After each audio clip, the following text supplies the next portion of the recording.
It's a matter of showing the way through leadership, promoting ideas, promoting principles, and then showing that they can work, growing the economy, which in turn creates wealth, which in turn creates opportunity, which in turn creates jobs and small businesses. And then you tell people from all walks of life, whatever the color on the rainbow they are, this is who we are as a people, the American people. This is how we want people to live, self-sufficient lives, independent lives. And this is what we can do versus the Democrats. All they want to do is throw you crumbs and get your votes. So there's many ways to attack this issue, and yet Jeb Bush, Karl Rove, the same guys, have the wrong approach. They have the big government approach. Well, we should change our tone. Fine. But we have to talk substance. At least that's my view. Let's see. How about Pat, Crossville, Tennessee, the great WAEW. Now, where is Crossville near? It's about halfway between Nashville and Knoxville. All right. Got it. Up on a beautiful mountain. Hey, Mark, I'll bet. Yes, sir. There's a lot of differences in the Republican or the GOP and there is the Tea Party. Don't you think it's time we had a second day of independence and really got behind this Tea Party and the great conservatives that are on the GOP, get them to come over to the Tea Party and actually have a Tea Party, a third party, run in the next election in 2 years for the House? Here's my concern. How is that party going to win anything if the Tea Party in this particular election cycle and the Republican Party couldn't win the presidency? You see my point? Now, that said, there may come a time, I have to be careful how I say this, there may come a time when something like that is necessary. I mean, if we try and try and try to basically fill the void within the Republican Party, and they resist and they resist, and we keep electing conservatives and Republicans to the House and the Senate, and they keep controlling those bodies and keep acting as they do. But I have a different idea. I hate to keep saying this, but I want us to think about focusing our energy somewhere else. You just got to give me time, okay, Pat? Okay. There's so much difference. So in the GOP today is not the GOP of your dad. It's not.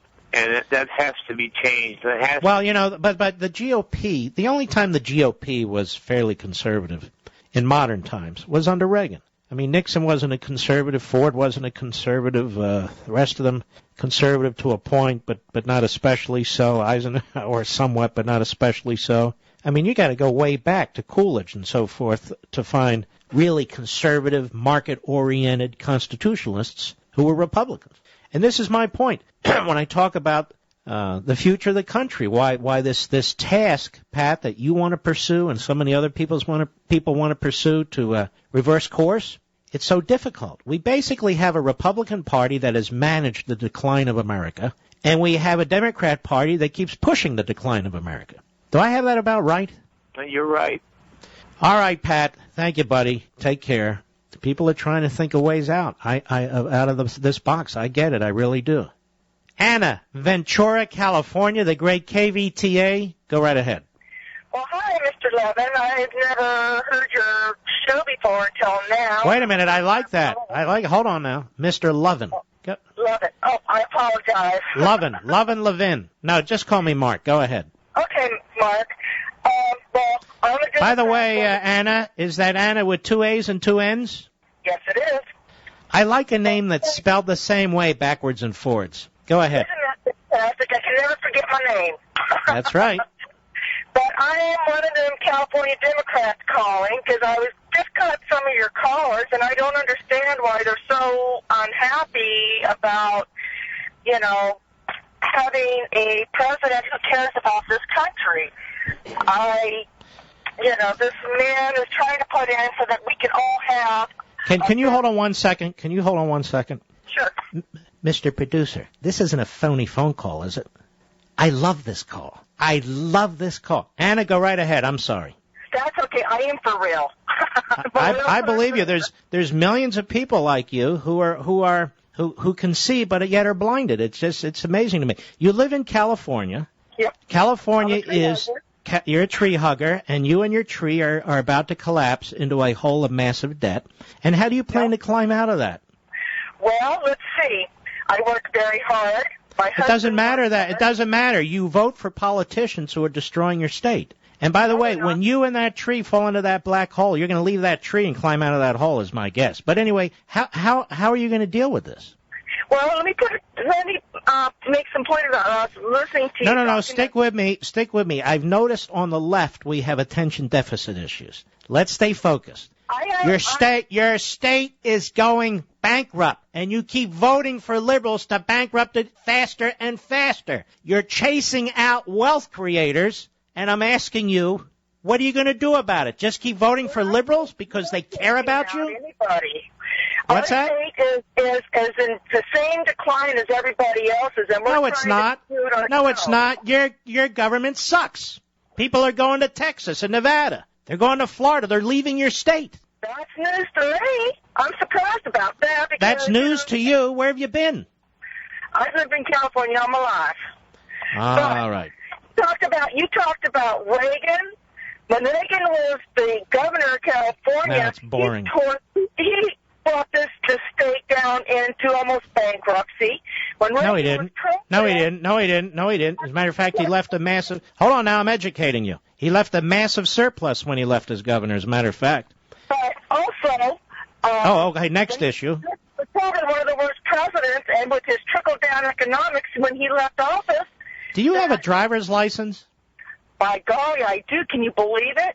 Does it have a photo on it? Gosh, yes it does. Isn't that illegal in California?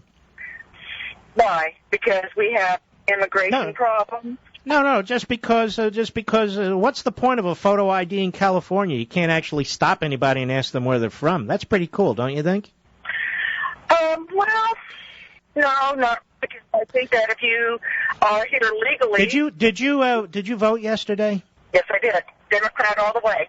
Democrat. I can't believe you canceled out my national vote. This is painful. Tell me, what do you do? Hold on now. Hello, Yellow. Tell me, what do you do? Excuse me? I'm speaking in English. What do you do? I work for the county. Oh, you work for the county. I work in mental health. In mental health? Yes. For the county. Well, that's an important job, actually. Yes, it is. It's providing a awesome service to people who really need help, irregardless of financial... Not irregardless. You mean irrespective or regardless? Well, it doesn't matter. Either one. We take anybody and everybody who is... I bet you do. And what happens when your state sinks financially? You're going to take everybody then, too?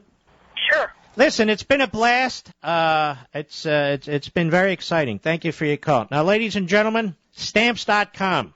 Some small companies think that leasing a postage meter is how businesses get postage for their letters and packages, but they don't realize there's a better way. It's called Stamps.com. And unlike a postage meter, Stamps.com has no hidden fees, like meter ink charges or reset fees, which I consider a ripoff. No long-term contracts, that's another ripoff, and no extra hardware to buy or lease. Stamps.com can save you up to 80% compared to postage meters. Plus, with Stamps.com, you can do more than you can do with a meter, like use your existing address books and send tracking information to recipients with the click of a button.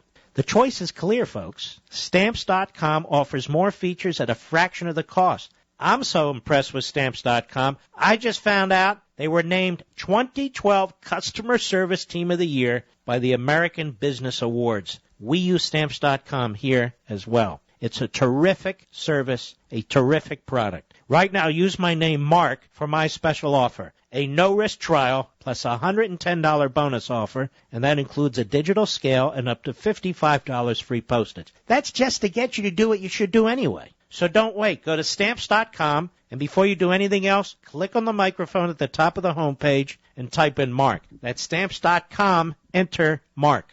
Mark Levin.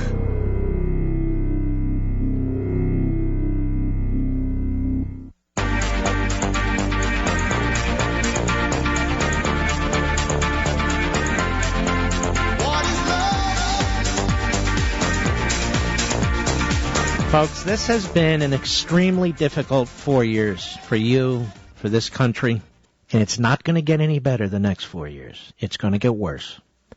I would like to tell you that we'll pull out of this, but I don't know that we will. But that's not an excuse to roll over and play dead. I want you to look at your children. Those of you who have grandchildren, I want you to look at them or at least think about them. That's why we don't roll over and play dead. Obama's about to embark on his second phase, to the extent he can, of transforming America. He's going to use all the illegitimate power he's already seized, and he's going to expand it. They picked up a couple more seats in the Senate. Harry Reid is going to try and now push through legislation that is helpful to Obama, where he held back before the election so as not to expose themselves. And we have a feckless Speaker of the House in John Boehner. I'm sorry to say it. I don't like saying it, but he is. And I hope he's challenged. I hope that process begins. Whether the challenger wins or not, it has to be done. But that said, that's not a good lineup. We have a President of the United States and now a more Democrat Senate. So when a vacancy occurs on the Supreme Court, and there'll be at least one or two, they're going to install somebody who will want to rewrite what's left of the Constitution from the bench. Same with the circuit courts, same with the district courts. These are dark times. These are tough times. But we can't just accept it. We cannot just accept it. And I hope you'll stay with me because we're going to keep fighting this and challenging it. Ladies and gentlemen, I want to salute you tonight. And I want to thank you, all 57 million of you. You're patriots and you're heroes, and I want to thank you. I'll see you tomorrow, America. I'm Mark Levin.